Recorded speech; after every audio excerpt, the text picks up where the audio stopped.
যারা আজকে হাজার হাজারে মানুষ রক্ত দিচ্ছে। নওশাদ সিদ্দিকী সাহেব তিনি ভাঙড়ের এমএলএ, তিনি এক টাকারও কাজ করেননি, শুধু এই রক্তদান শিবির করছেন। কিন্তু এই রক্তদান শিবিরে আসলে মানুষের কি লাভ হচ্ছে? আসলে মানুষ কি ওই কার্ড নিয়ে রক্ত পাচ্ছে? আসলে ওই রক্তগুলো হিসাবে তো বিক্রি হয়ে যাচ্ছে। In my life it's the very first time আমি ব্লাড ডোনেট করলাম, করে কিছুই অসুবিধা হয় এই মুহূর্তে আমরা দাঁড়িয়ে আছি ভাঙড়ে। হ্যাঁ, আপনারা জানেন যে ভাঙড় খবরে সবসময় শিরোনামে থাকে। এ বলে আমার দাগ, তো ও বলে আমার দাগ, একের পর এক বিভিন্ন জায়গায় শুধু রক্তদান রক্তদান শিরোনামে থাকে। আজকেরও তার ব্যতিক্রম কিছু ঘটলো না। একেবারে ভাঙড় পানাপুকুর সাউথ যুব সংঘের পরিচালনায় রক্তদান উৎসব পরিচালিত হচ্ছে। আর সেখানে খোকাদা পরিচালনা করছেন, যিনি পঞ্চায়েত সদস্যের হাজবেন্ড, এবং সেখানে উপস্থিত হলেন দক্ষিণ চব্বিশ পরগনা জেলার কৃষিভূমি কর্মাধ্যক্ষ বাহারুল ইসলাম। তিনি ঠিক কি বলেছেন আপনাদেরকে শোনাবো। বাইরের কিছু সংবাদ মাধ্যম আছে ভাঙড়টাকে খারাপ করে দেখানোর চেষ্টা করে, এবং কিছু দুষ্টু চক্র আছে যারা ভাঙড়কে খারাপ বলে। কিন্তু এই ভাঙড় একটা সুস্থ স্বাভাবিক মানুষ এখানেও বাস করে। এখানে আমরা সকলে হিন্দু মুসলমান মিলে একটা ঐক্যবদ্ধের পরিবেশ আছে। এখানে রক্তদান শিবির, খেলাধুলা, শরীরচর্চা থেকে শুরু করে এখানে স্কুল কলেজ থেকে শুরু করে সমস্ত একটা স্বাভাবিক। এখানে ভাঙড় থেকে প্রচুর মাস্টারমশাই যারা ডাক্তারি পড়ছেন, যারা ইঞ্জিনিয়ারিং পড়ছেন, ভাঙড় থেকে অনেক কৃতি সন্তানরা বেরিয়েছেন। কিন্তু এক শ্রেণীর মানুষ আছে ভাঙড়কে বদনাম করছেন। বিগত দিনে এক শ্রেণীর যারা নেতৃত্ব ভাঙড়ে দিত, তারা ভাঙড়কে শুধুমাত্র বদনাম করেছেন। তো আমরা চাই একটা সুস্থ ভাঙড়, নূতন ভাঙড় গঠিত হোক। আমরা সকলে ঐক্যবদ্ধভাবে মিলে আমরা এই সুস্থ ভাঙড় গঠন করার চেষ্টা করি।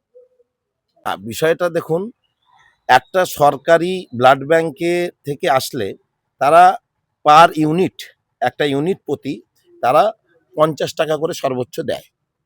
আর প্রাইভেট ব্লাড ব্যাংক, যেখানে কোঠারি থেকে শুরু করে বিভিন্ন প্রাইভেট ব্লাড ব্যাংক আছে, তারা 600-700 টাকা পর্যন্ত দেয়। তো ওই সমস্ত ব্লাড যে ডোনেশন ক্যাম্পগুলো করেছেন অঞ্চলে অঞ্চলে, সেগুলো আপনি সরকারি ব্লাড ব্যাংক থেকে এসেছে না প্রাইভেট ব্লাড ব্যাংক থেকে এসেছে, সেটা আমার কাছে, আমি ওদের কাছে প্রশ্ন করতে চাই।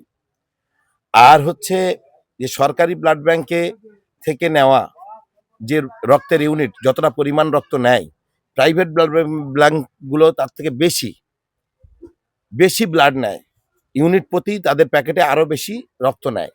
সেটা একবার ভাঙড়ের মানুষকে যাচাই করতে বলবো, এবং ওখানে যারা রক্ত দিচ্ছেন সেই রক্তের কার্ডে তাদের কোনো কাজে আসছে কি না, আর সরকারি ব্লাড ব্যাংকের যে সমস্ত যারা রক্ত দেয় তাদের এই কার্ডটা গেলে রক্ত পায় কি না, এটা যাচাই করবে ভাঙড়ের মানুষ।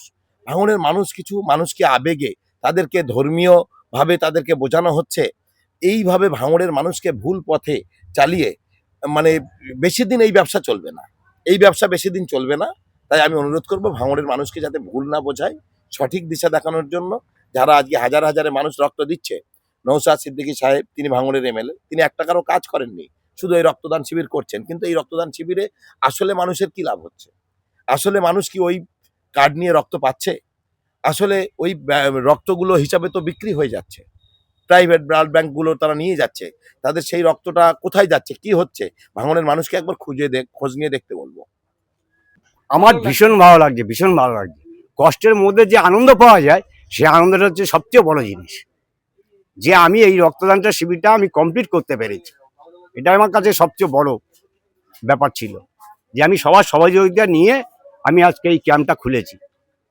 এক সপ্তাহের মধ্যে আমরা এই প্রস্তুতিটা নিয়েছি, নিয়ে মানুষের যে রক্তের ব্লাডের যে দরকার, আমি যে ক্যাম্পটা চালিয়েছি, সেই ক্যাম্পের কাছে আমার পাড়া থেকে বা অন্যান্য জায়গা থেকে যখনই রক্তের কার্ড প্রয়োজন লেগেছে তাদের, আমি এনি টাইম রক্তের কার্ড দিয়েছি। তারা সঙ্গে সঙ্গে ফোন করে বলছে, দাদা আমরা 2, 3, 4 যা কার্ড দিয়েছেন আমরা প্রত্যেকে রক্ত পেয়েছি। তাহলে শুনে ভালো লাগলো।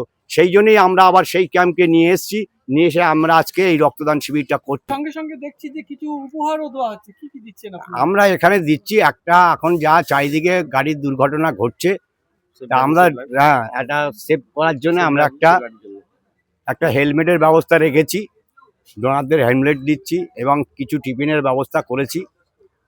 হ্যাঁ, নমস্কার। প্রথমেই সকলকে আমি আমার পানাপুর ক্লাবের শুধু যে কেবলমাত্র সদস্য তা না, আমার গ্রামে যারা মা বোনেরা এসেছেন রক্তদান করছেন, সকলকে হৃদয়ের অন্তঃস্থল থেকে তাদেরকে যেমন শুভেচ্ছা জানাই, তা কিন্তু তাদের কাছে আমার কিন্তু একটা প্রাক্তন সভাপতি হিসেবে আমার একটা বিরাট দাবি তাদের কাছে রইল এই সবার সামনে, আমাদের ক্যামেরার সামনে, এই উৎসবটা প্রতি বছর চালু হোক।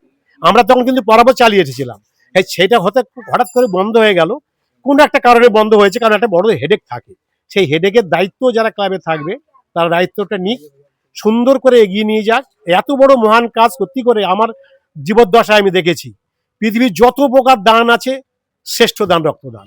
কারণ আমরা মানুষের জীবনকে বাঁচাতে পারি, টাকা দিয়ে কারুর সাময়িক সাহায্য করা যায়, হোয়ারএজ রক্তদান এমন একটা দান মানুষকে মুমূর্ষ রোগীগুলোকে আমরা আবার আমাদের মতো ফুটন্ত প্রাণে তাদেরকে প্লারাইজড করতে পারি।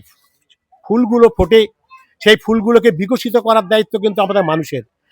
মানুষকে বলা হয়েছে পৃথিবীর শ্রেষ্ঠ জীব, তখনই শ্রেষ্ঠ জীব হবে যখন আমরা মানুষের পাশে দাঁড়াতে পারবো। আমি একটা গান গেয়ে শুনেছি, মানুষ মানুষের জন্য। এইটা যদি আমি না করতে পারি তাহলে আমরা কিসের মানুষ হলাম। রক্তদান করে কেমন লাগছে আপনাদের? আমাদের খুব ভালো লাগছে। আমি তো লাইফে ফার্স্ট টাইম ব্লাড ডোনেট করেছি। ভয় ছিল না, যেহেতু আমি অনেক ইঞ্জেকশন বা ট্যাবলেট করেছি, তবেও মনে হচ্ছিল যে কেমন একটা এক্সপিরিয়েন্স হবে। তো in my life it's the very first time আমি ব্লাড ডোনেট করলাম, করে কিছুই অসুবিধা হয়নি। অনেকেই বলে যে মাথার যন্ত্রণা হয় বা মাথা ঘুরে বমি হয়, আমরা কিন্তু খেয়েই এসেছি, কিন্তু আমাদের কোনো প্রবলেম হয়নি। তো আমরা হ্যাপি যে এই মানে এরকম ব্লাড ডোনেট ক্যাম্প যেন আবার বারবারও হয়, আর আমরা বারবারই ব্লাড ডোনেট করবো। আমি লাইফে ভেবে রেখেছি আমি আই ডোনেট করবো, যাতে আমার আই দিয়ে অন্য কেউ দেখুক পৃথিবীটাকে, যে কোনোদিনই দেখতে পাইনি। তো এই ব্লাড ডোনেট আমার খুব ভালো লাগে প্রথম থেকে, কিন্তু দেওয়ার হয়ে ওঠেনি, সুযোগ সেরকম ছিল না। তা সে যাই হোক, আমার ব্লাড নিয়ে যে অন্য কেউ বেঁচে থাকবে বা তার একটা লাইফে কিছু আগে বাড়তে পারবে, এটা নিয়ে আমি ভীষণ খুশি। আর যদি আগামীকাল বা ফিউচারে আরও যখন হবে তখনই আমরা ব্লাড ডোনেট করব। বেশ, আপনার পরিচয়? আমার পরিচয় দীপা থাপা বিশ্বাস, আমার বাড়ি পানাপুকুর। আর যদি খুব ইজিলি চিনতে যান তাহলে আমি ডাক্তার ভানু বিশ্বাসের বড় বৌমা।